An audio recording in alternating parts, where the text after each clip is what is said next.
All right, let's unlock the secrets of Paris without, you know, emptying your wallet. Yeah. Today, we're taking a deep dive into Parisian currency and expenses. Okay. You shared this fantastic guide with us. Oh, exciting. And together, we'll uncover those savvy saving tips to make your Parisian adventure both memorable and budget-friendly. What's fascinating about this guide is how it goes beyond just, listing facts and figures. It really gets into the nuances of experiencing Paris authentically without breaking the bank. Okay, so first things first. Right.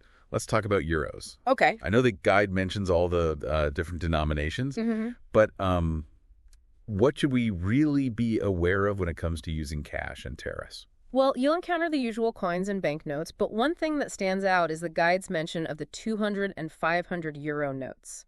While they exist, they're not commonly used in everyday transactions. Oh, okay. So don't be surprised if smaller shops or vendors are hesitant to accept them. It's always a good idea to have a mix of smaller denominations on hand for those charming little purchases you'll be making. That makes sense. Yeah. And speaking of charming little purchases, what about cards? Yeah. All about that tap-and-go life. Paris has definitely embraced the digital age. You'll find that contactless card payments are widely accepted, even for those small purchases like a croissant or a coffee. Nice. It's a great way to avoid carrying around a lot of cash. Right. Especially if you're worried about pickpocketing, which, let's be honest, is a concern in any major city. That's a great point. Yeah.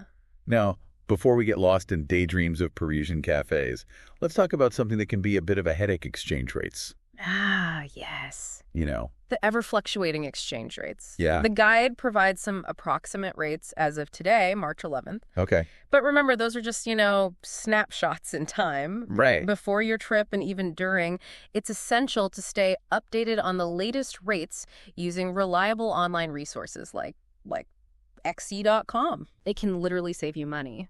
Okay, so let's say I'm all set with my euros. Right. What's a realistic idea of how much things actually cost in Paris? Is it really as expensive as everyone says?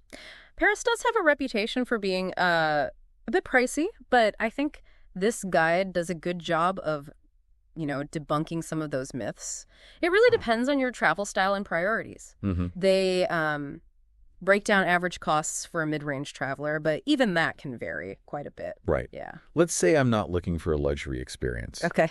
But I also don't want to be stuck eating ramen noodles in my hostel every night. Right. What kind of budget should I be thinking about for things like accommodation? Well, the guide suggests a range of 80 to 150 euros per person per night for accommodation. Okay. But here's where it gets interesting. Okay. That could mean a cozy private room in a charming family-run hotel in a less touristy neighborhood. Or it could mean a bed in a lively hostel, which can be a great way to, meet other travelers. Yeah. It all comes down to your personal preferences and how you prioritize your spending. So choosing a less touristy area could mean significant savings on accommodation. Yeah, potentially, yeah. Now, I'm all about experiencing those iconic Parisian landmarks. Sure. But I'm also interested in those off-the-beaten-path discoveries. Yeah. Would staying outside of the main tourist zones limit those experiences, or would it actually enhance them? That's a great question. And I Right. think that's where this guide really shines. Okay. It challenges us to think beyond, those typical tourist traps Mm-hmm. and discover the hidden gems that often offer a more authentic and affordable experience. Staying in a less central arrondissement could actually immerse you more deeply in the local culture, leading to those unexpected encounters and hidden gems you're seeking.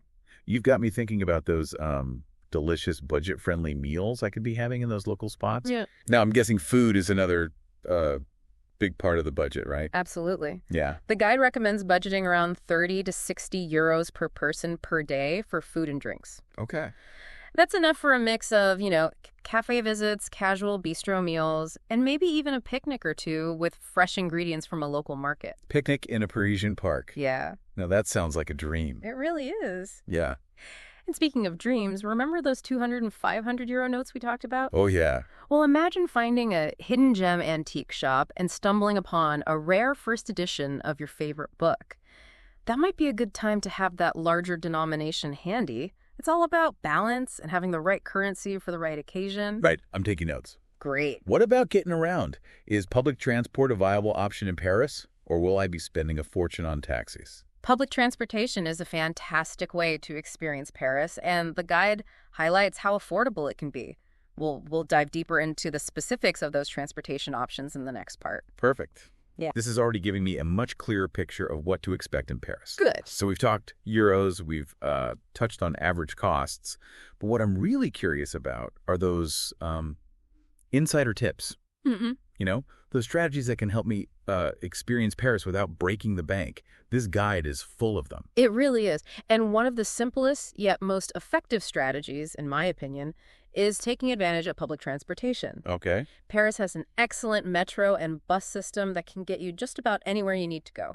Okay, so I'm picturing myself zipping around Paris on the metro. What are we talking about cost-wise? Yeah. Single tickets, a travel pass. Yeah, the guide mentions a few options, and it really depends on how much you plan on using public transport. Okay. A single metro ticket will cost you a couple of euros, but if you're planning to explore different parts of the city, a Navigo weekly pass for around 22 euros might be a better value. That makes sense. And let's be honest, sometimes the best way to experience a city is simply by walking. Absolutely. Paris is a city made for strolling. The guide even suggests a few walking routes that allow you to discover hidden gems and charming neighborhoods at your own pace. Imagine wandering along the Canal Saint-Martin, stopping at a local bakery for a fresh baguette, and then finding a bench to people watch. It's those simple moments that truly capture the essence of Paris. That sounds idyllic. Now, I have to admit, I'm a bit of a foodie. Okay. And I'm definitely planning on, indulging in some delicious Parisian cuisine. But how can I do that without spending a fortune? Well, that's where those off-the-beaten-path discoveries come in. Right. The guide encourages us to venture beyond the touristy areas and explore local markets and neighborhood eateries. Okay, hold on. This is where I need some specifics. What are some of those hidden gem neighborhoods the guide mentions?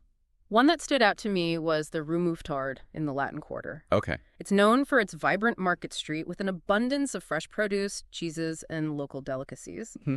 You could easily pick up the ingredients for a delicious picnic or find a cozy bistro with authentic, affordable fare. You're speaking my language, so I can experience, the magic of Parisian food without the tourist-inflated prices. Exactly. It's all about being adventurous, trying new things, and embracing the local way of life. Speaking of embracing the local way of life, the guide also mentions some free attractions. I'm all about maximizing those free experiences. Yeah.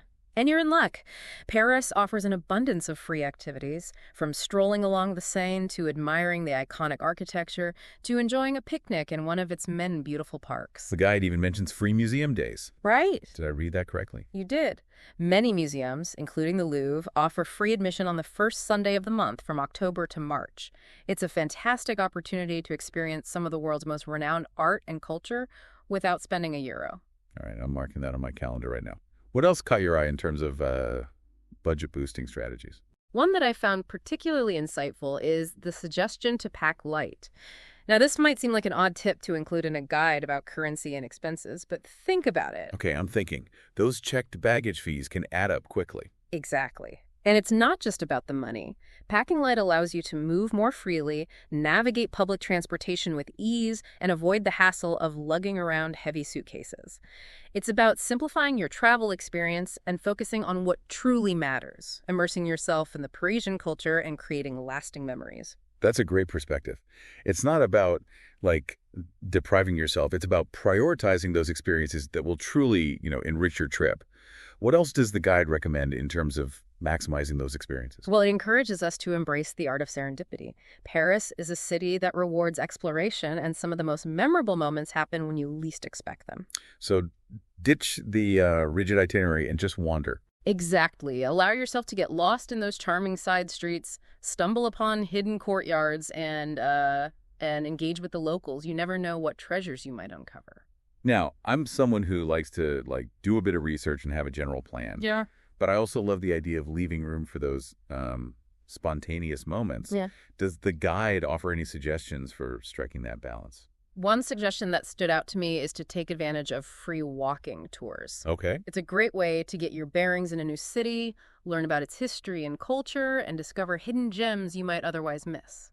I love that idea. And it's a perfect way to, connect with other travelers and maybe even make some new friends. Exactly. And most free walking tours operate on a tip-based system so you can pay what you feel is appropriate based on your enjoyment and budget. Okay, so I'm picturing myself on a walking tour, discovering hidden corners of Paris, then stopping at a local market to pick up some fresh ingredients for a picnic in a park.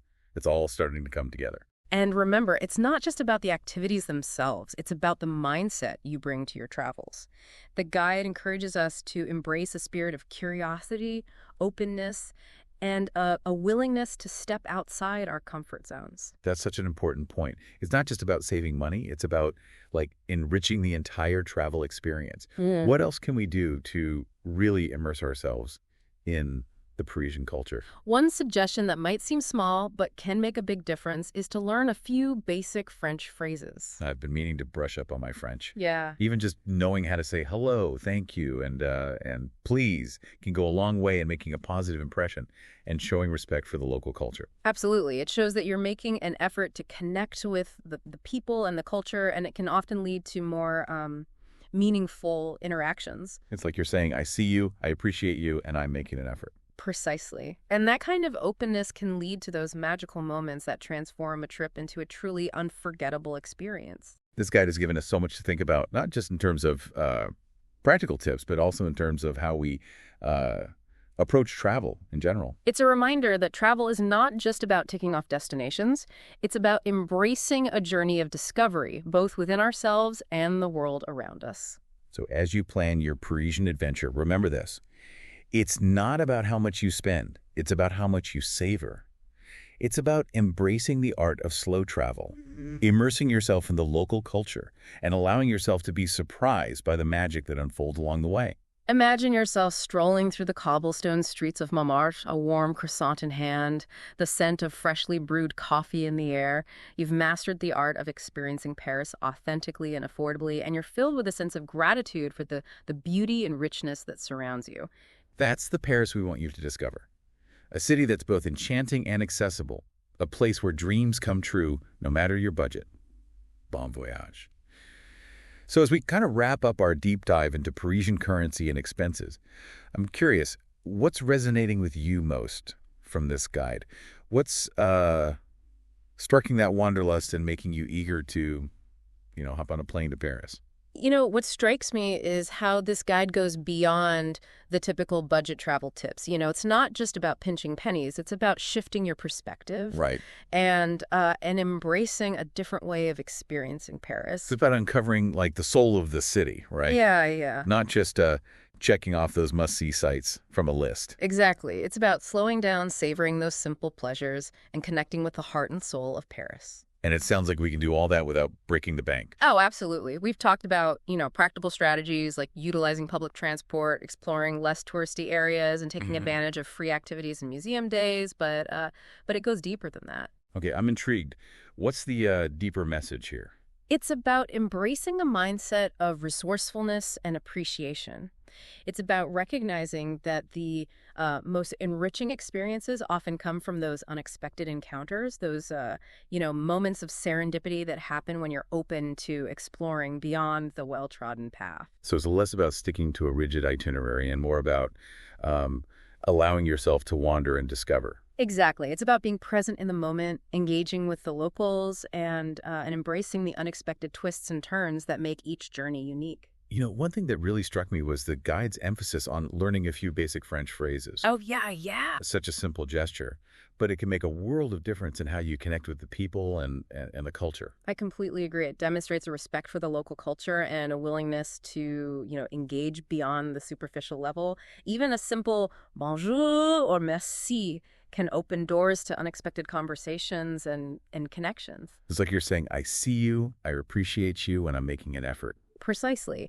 And that kind of openness can lead to those magical moments that transform a trip into a truly unforgettable experience. This guide has given us so much to think about, not just in terms of practical tips, but also in terms of how we approach travel in general. It's a reminder that travel is not just about, ticking off destinations. It's about embracing a journey of discovery, both within ourselves and the world around us. So as you plan your Parisian adventure, remember this. It's not about how much you spend, it's about how much you savor. It's about embracing the art of slow travel, immersing yourself in the local culture, and allowing yourself to be surprised by the magic that unfolds along the way. Imagine yourself strolling through the cobblestone streets of Montmartre, a warm croissant in hand, the scent of freshly brewed coffee in the air. You've mastered the art of experiencing Paris authentically and affordably, and you're filled with a sense of gratitude for the beauty and richness that surrounds you. That's the Paris we want you to discover. A city that's both enchanting and accessible, a place where dreams come true no matter your budget. Bon voyage.